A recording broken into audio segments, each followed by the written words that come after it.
Hello everyone. This is Incredible Scholars, and today we are going to discuss about the accession of the state of Hyderabad into the Indian Union. Actually, at the time when India gained independence on 15th of August 1947, we know that India was partitioned into two states, India and Pakistan. India जो है उसको दो parts में divide कर दिया गया, एक India और दूसरा पाकिस्तान, भारत और पाकिस्तान. जिस समय ब्रिटिश इंडिया में रूल कर रहे थे, at that time the Indian territory was consisted of two types of states. India में अगर हम इंडियन टेरिटरी की बात करें ड्यूरिंग द ब्रिटिश रूल, तो इंडियन टेरिटरी जो है इसमें दो तरह के स्टेट्स थे. इंडियन टेरिटरी,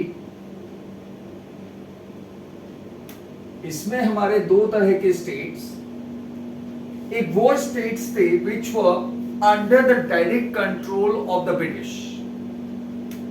ठीक है, तो the provinces or territories under direct control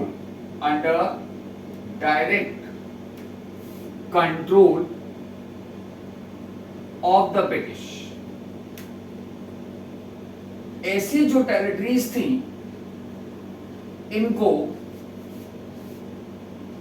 provinces of British India, यानी कि ये हमारे ब्रिटिश इंडिया का पार्ट हुआ करता, ब्रिटिश इंडियन प्रोविंसेस. ठीक है. दूसरे हमारे वो स्टेट्स थे जिन पर इंडियन किंग्स या नवाब्स या प्रिंस जो हैं वो रूल कर रहे थे. That means the administration was to be looked after by the Indian kings और द नवाब्स और द प्रिंस. ठीक है. तो ये जो हमारे स्टेट्स थे इनको बोला जाता था प्रिंसली स्टेट्स. ठीक है. तो princely states, these were the states or kingdoms ruled by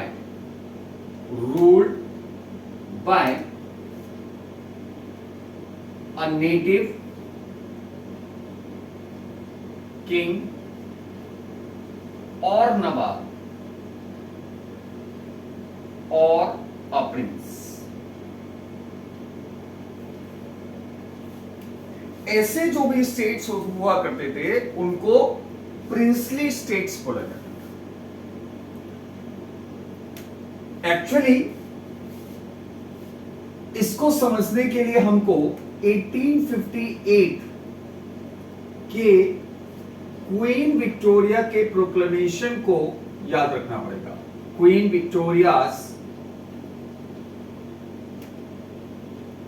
proclamation.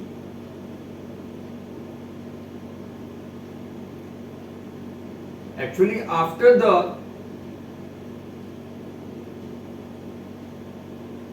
revolt of 1857 suppressed, Queen Victoria, she was proclaimed as the Empress of India. 1858 में क्वीन विक्टोरिया को इंडिया की एम्प्रेस डिक्लेयर कर दिया. The rule of the company came to an end. जो east India company, जो trading company थी, उसका rule खत्म हुआ और इंडियन जो टेरिटरी थी उस पर जो ब्रिटिश डोमिनेशन था, या हम कहें इंडिया के एडमिनिस्ट्रेशन की जिम्मेदारी, responsibility, now it was transferred to the British parliament. यानी कि हमारे इंडिया से रिलेटेड जो भी लॉज थे, जो भी कानून थे, एडमिनिस्ट्रेशन से रिलेटेड जो भी डिसीजंस थे, जो भी पॉलिसी मेकिंग थी, that was to be now over done by the British parliament. ठीक है। और एक सबसे बड़ा जो इसमें प्रोक्लेमेशन किया गया था, जो प्रॉमिस किया गया था कि भाई जो हमारे नेटिव जो प्रिंस हैं, जो नेटिव रूलर्स हैं, they could rule over their kingdoms as they were ruling earlier. यानी कि ये कहा गया कि ब्रिटिश जो है, ठीक है, no expansion of the British territory in India, British territory in India, and Indian kings or nawabs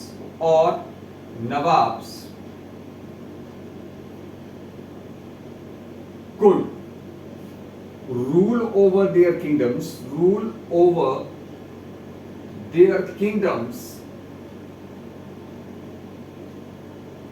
as before, as they were doing earlier. And also they were allowed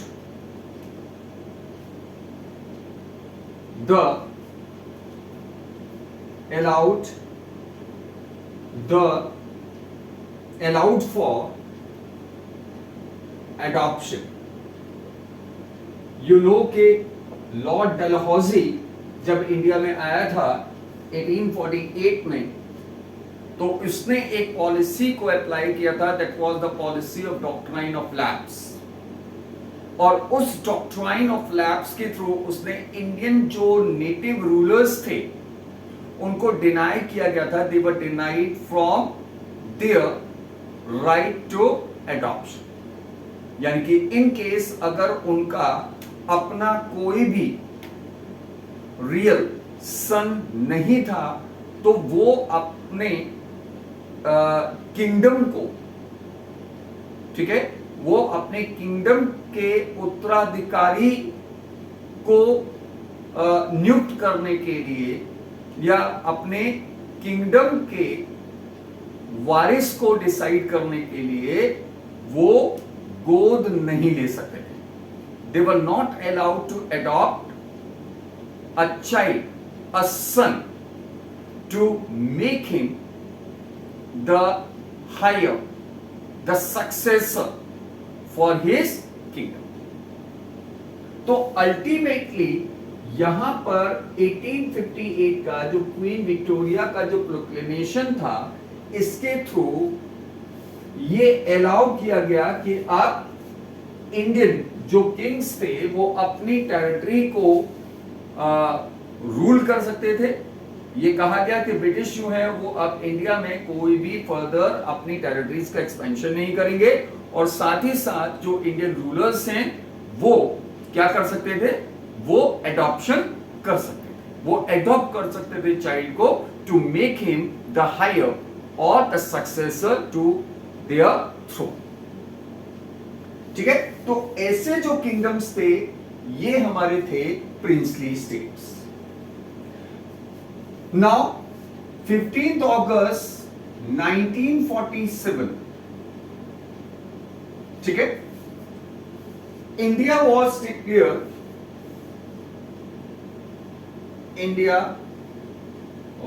declared as an independent nation.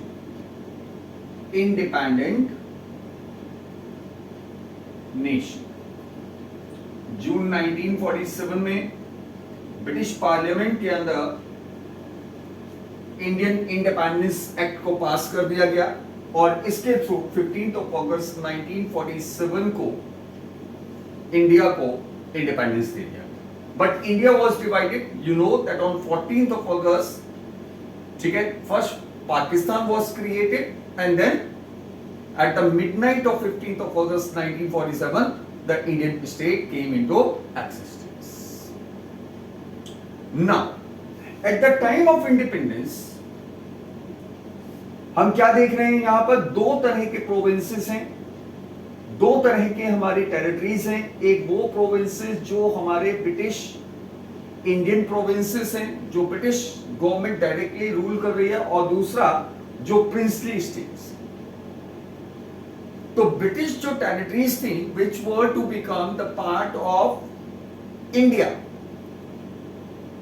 the administration to those territory of those territories, they were transferred to the interim government. जो उस समय की interim government, जो Indian government जो form हुआ, अंतरिम सरकार जो उस समय बनी, तो वो सारी प्रोविंसेस जो ब्रिटिश इंडियन प्रोविंसेस थे वो इंडियन गवर्नमेंट को, इंटरिम गवर्नमेंट को ट्रांसफर कर दिए. प्रिंसली स्टेट्स को क्या किया गया? The princely states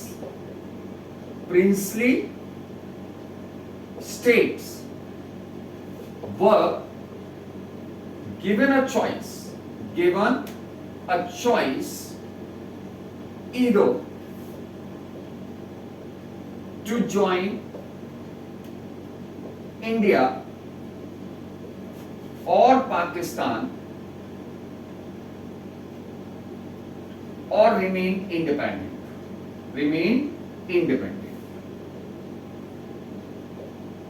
यानी कि ये फैसला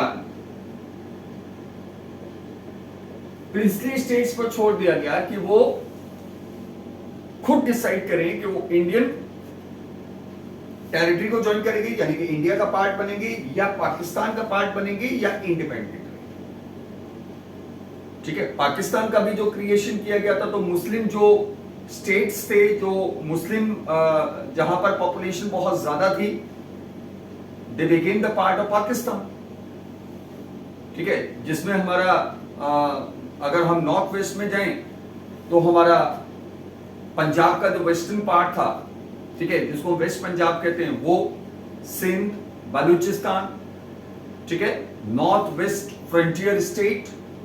और अगर ईस्ट में आते हैं तो ईस्ट बंगाल, तो ईस्ट बंगाल को मिलाकर ईस्ट बंगाल बना ईस्ट पाकिस्तान.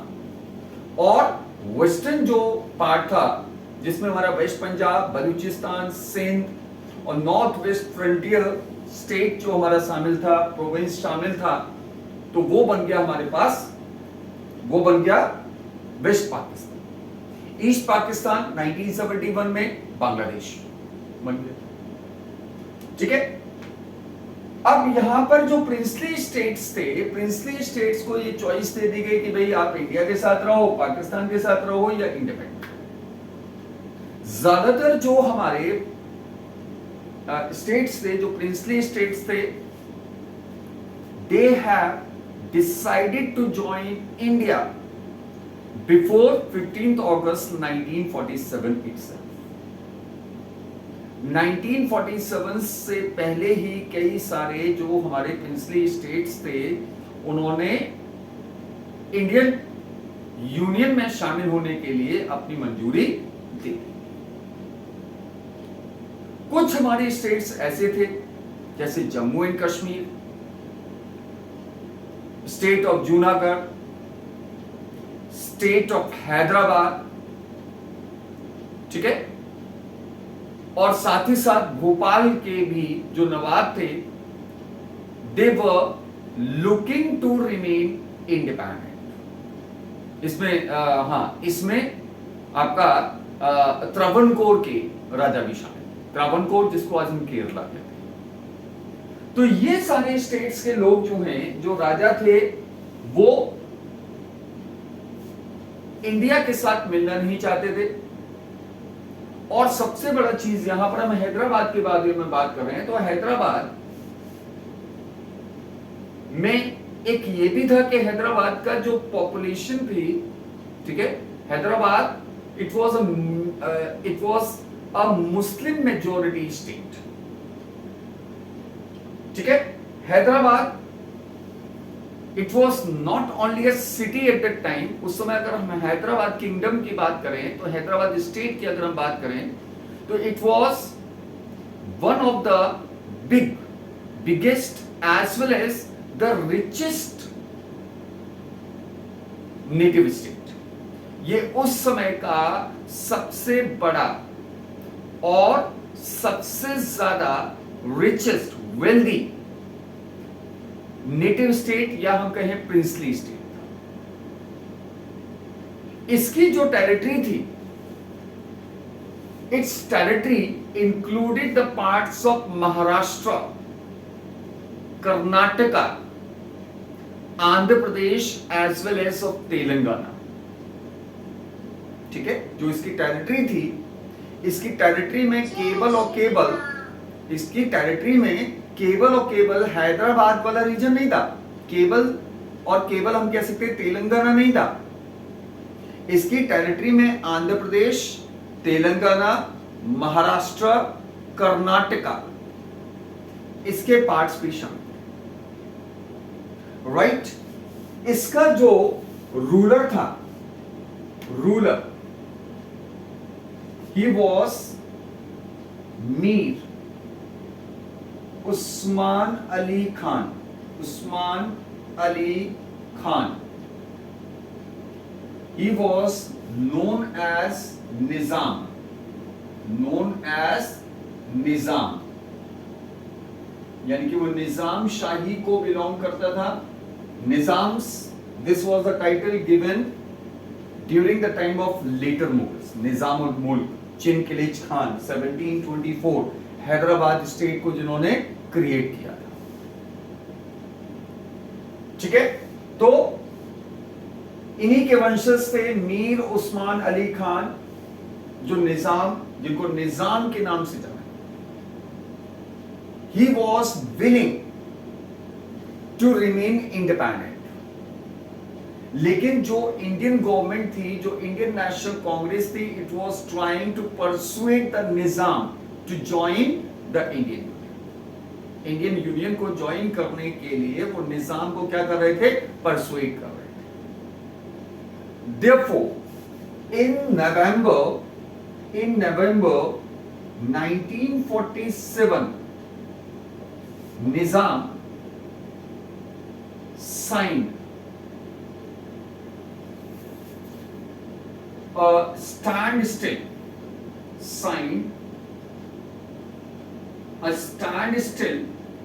standstill agreement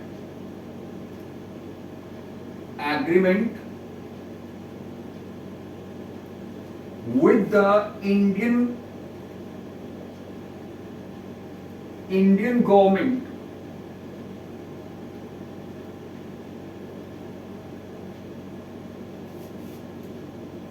ठीक है, with the Indian government for 1 year। भाई उन्होंने कहा भाई जब तक बातचीत चल रही है, इंडियन गवर्नमेंट से बातचीत चल रही है, जब तक इंडिया की सरकार से बातचीत चल रही है, तब तक जो है हम क्या कर लेते हैं, भारत सरकार के साथ एक समझौता कर लेते हैं। 1 साल के लिए उन्होंने स्टैंड स्टिल एग्रीमेंट जो है वो इंडियन गवर्नमेंट के साथ साइन। अब ये बातचीत चल ही रही थी, समझौता उन्होंने कर लिया था, लेकिन meanwhile what happened,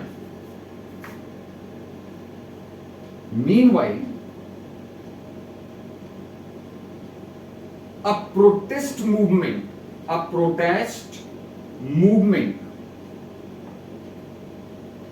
against the Nizam, against the Nizam's rule, against the Nizam's rule was started। निजाम के रूल के खिलाफ हैदराबाद स्टेट के अंदर एक मूवमेंट की शुरुआत हुई। इस मूवमेंट को लीड कर रहे थे वहां के कम्युनिस्ट्स और साथ ही साथ हैदराबाद कांग्रेस। ठीक है, सो दिस मूवमेंट हम कहें जो ये हमारा निजाम के खिलाफ, निजाम के शासन के खिलाफ ये जो मूवमेंट था, ठीक है, this movement was led by the communists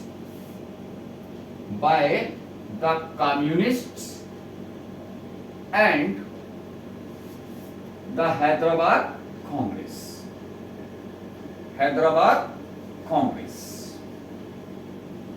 ये जो हमारा मूवमेंट था, इस मूवमेंट में विमेन and peasants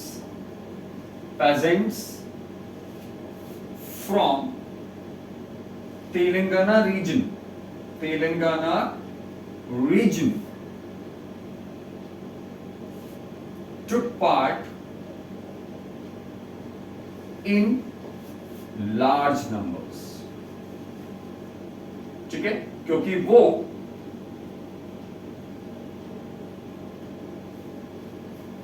जो निजाम का जो रूल था, निजाम के शासन से, निजाम के अत्याचारों से वो त्रस्त थे। जब इस मूवमेंट की शुरुआत हुई तो निजाम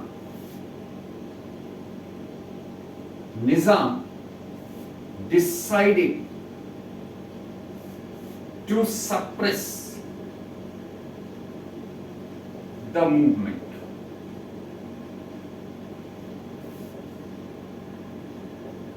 and gave free hand to his small paramilitary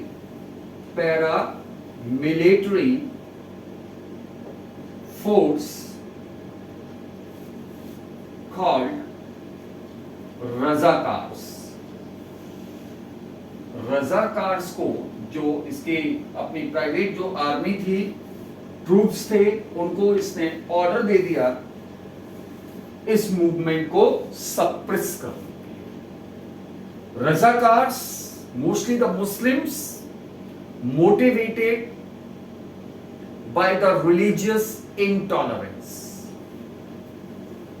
there was all around violence, atrocities. A large number of people, they were murdered. Hundreds of people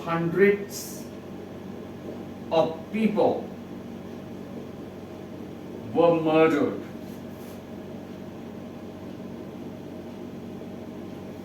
Maimed,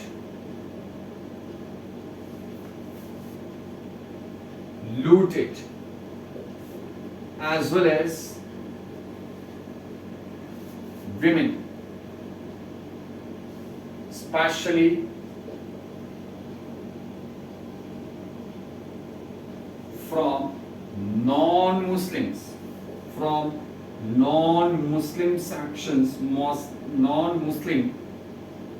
sections of society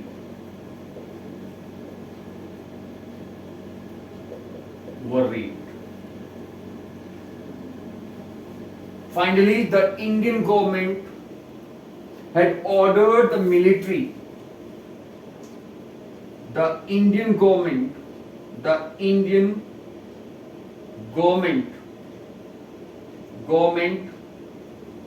ordered the military to tackle the situation,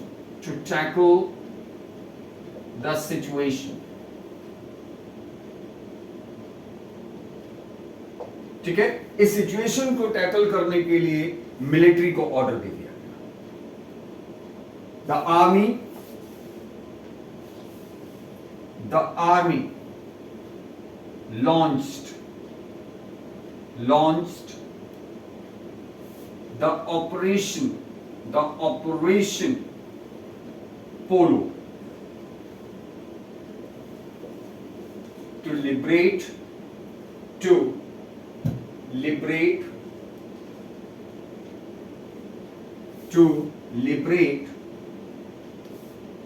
Hyderabad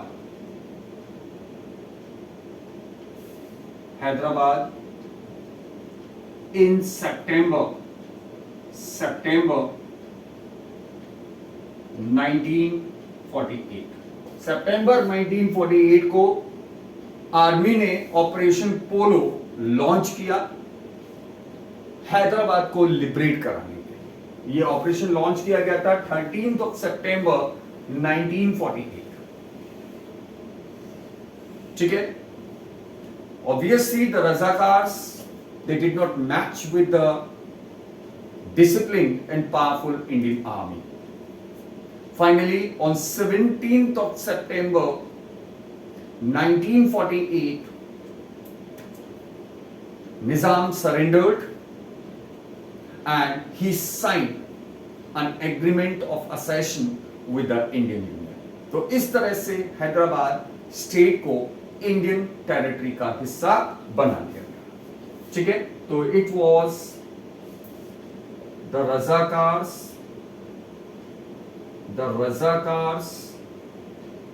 did not match with the Indian army.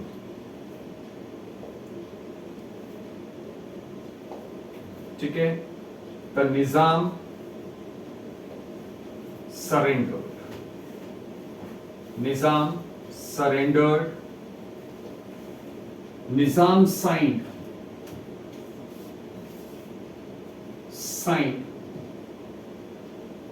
an agreement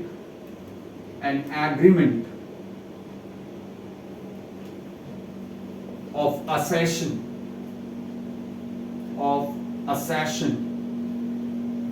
with India.